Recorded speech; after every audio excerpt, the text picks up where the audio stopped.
Hi, thanks for checking in as we get the week rolling here on CNN Student News. From the CNN Center, I'm Carl Azus. First up, wildfires rage across parts of Southern California, forcing more than 10,000 people to leave their homes. These fires broke out over the past several days. They've scorched more than 20,000 acres. As authorities search for victims, firefighters are battling the flames and the weather. That is because strong winds have played a major role in fueling these blazes. In fact, look at this area we have spot shadowed. We're going to show you right here. That is a whirlwind of fire. These flames have destroyed hundreds of homes and businesses. Cara Finstrom examines the destruction from Sylmar, California. This is all that's left of my house. This is it. Augustine Reyes says his family lost everything they own. So did his neighbors, in home after home. The fire blasting through Oak Ridge Park decimated about 500 mobile homes. That's exactly what they were dealing with, a blowtorch type of effect. You've got gusts of 60 miles an hour. The fire was laying down. You had, again, zero visibility. The smoke was extremely hot. The fear of firefighters bringing in search dogs next. Not everyone may have gotten out. And emergency crews are still facing a fire out of control. A fire moving so rapidly, instead of evacuating everyone from this hospital, firefighters protected some patients inside, while structures all around burned. Firefighters here have staged one massive fire to beat back the flames. What you see behind me here, this is one of the child care centers on the campus of the hospital, and they have been working here to contain these flames. The devastation is hard to comprehend, and even harder, Augustine Reyes says, to explain to his young son. He's 7 years old, and he's autistic, and he doesn't do well with change. So this is going to be very hard to explain to him and bring him. It's going to be very hard. In Sylmar, California, Cara Finstrom for CNN. Another natural disaster shook parts of Indonesia on Sunday as a powerful earthquake jolted the island nation. There were no immediate reports of casualties or damage following the 7.5 magnitude quake. That's big. But there were brief concerns about a possible tsunami.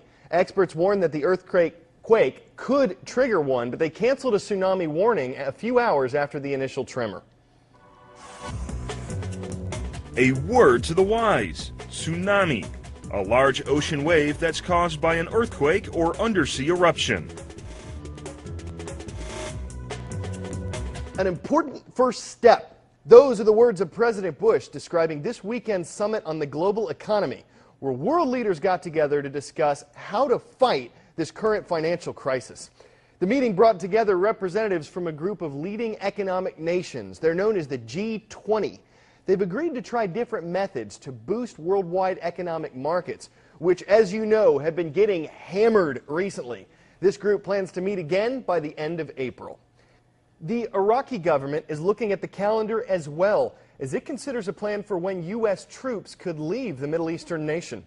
On Sunday, the country's cabinet approved a timetable that would see American forces withdraw from Iraqi cities and towns by the end of next June, leave the country entirely by the end of 2011.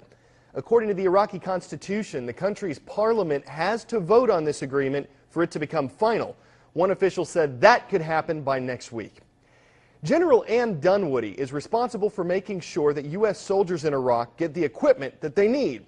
When she first enlisted, Dunwoody only planned on serving for 2 years. Now, she's the first female four-star general in U.S. Army history. Awesome. Jamie McIntyre examines her trailblazing service.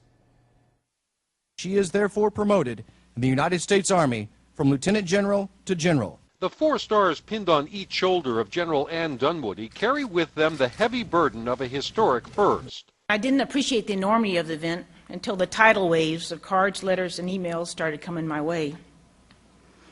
And I've heard from men and women from every branch of service, from moms and dads who see this promotion as a beacon of hope for their own daughters.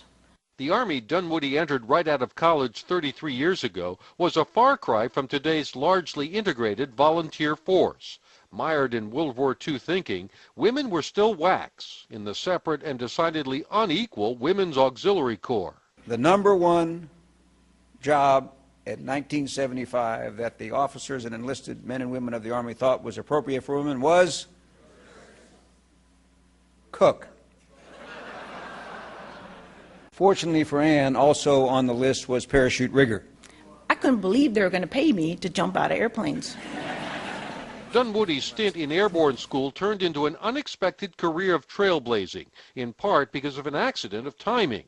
The Army was opening doors just as Dunwoody was ready to march through. History will no doubt take note of her achievement in breaking through this final brass ceiling to print on a fourth star. But she would rather be known and remembered, first and foremost, as a U.S. Army soldier. From the day I first donned my uniform, soldiering is all I ever wanted to do. Dunwoody is a fourth-generation Army officer, and her family is living testament to the strides women have made. Her sister was the third female helicopter pilot after the Army opened those jobs to women in 1993, and her niece flies A-10 attack planes for the Air Force. But technically, women are still barred by Congress from serving in frontline combat units, a distinction that seems disconnected from the reality of modern warfare. The fact is, American women are fighting and dying alongside men in both Iraq and Afghanistan, two wars with no front lines. Jamie McIntyre, CNN, The Pentagon. A word to the wise, extra credit. Lame duck, an elected official or group that holds office between an election and the inauguration of a successor. Congress is holding a lame duck session this week to consider a proposal to help out U.S. automakers. As we mentioned on Friday, the industry has been hit hard by the financial crisis. Now, when we mention this issue, the struggling economy, that might be what you think of. Industries in trouble, or people losing their jobs. But as Kate Baldwin explains, many college students, especially ones counting on student loans, are feeling the heat as well. In August, Frostburg State University in Maryland was unexpectedly hit by the country's economic crisis. We received notification that one of our lenders was not going to have money available for our students. They were not going to be dispersing. Not dispersing the financial aid 200 Frostburg students were expecting the very next day. We decided that we could do book vouchers for students that needed to receive books. We wrote letters to landlords letting them know that this was in no way the students' fault. Students like junior Sarah Massey were left scrambling to make up the difference. If I didn't get approved for this outside loan, I wouldn't be able to come back to school. Unfortunately, Massey and Frostburg State aren't alone. Colleges, both public and private, across the country are finding their balance sheets in limbo amid the credit freeze and the economic downturn. Sort of a ripple effect that eventually trickled down to students like me. States from coast to coast are facing serious budget shortfalls. At least 17 have already slashed funding for public colleges and universities, according to the American Council on Education. Cutbacks are the order of the day in most state capitals. So many public colleges and universities are going to be having less money for operating support from the state government than they did a year ago. New York Governor David Paterson recently proposed a $600 annual tuition increase for the state's public universities to help repair a $1.5 billion deficit.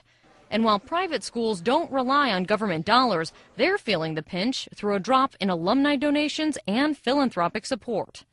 The hard time facing students and schools have meant perhaps an understandable jump in people lining up for federal financial aid. The Department of Education reports as of the end of July, 800,000 more students had applied for the well-known Pell Grant than the same time last year. Kate Baldwin, CNN, Washington. Before we go today, a quick trip that should only take about 2,000 years. Now, step into the world of Tutankhamun, the Golden King. And he is not kidding about that Golden King business. These Tut trinkets are covered with it. Coffins, masks, a big bird necklace, even some sandals. They're all on display as part of a massive museum exhibit. The famous Pharaoh may be the headliner, but this show includes items from 2 centuries of ancient Egyptian rulers. And just like them, visitors are dying to get in. You saw it coming. Did you see it coming? I'm Carlos Zeus. We'll see you again tomorrow.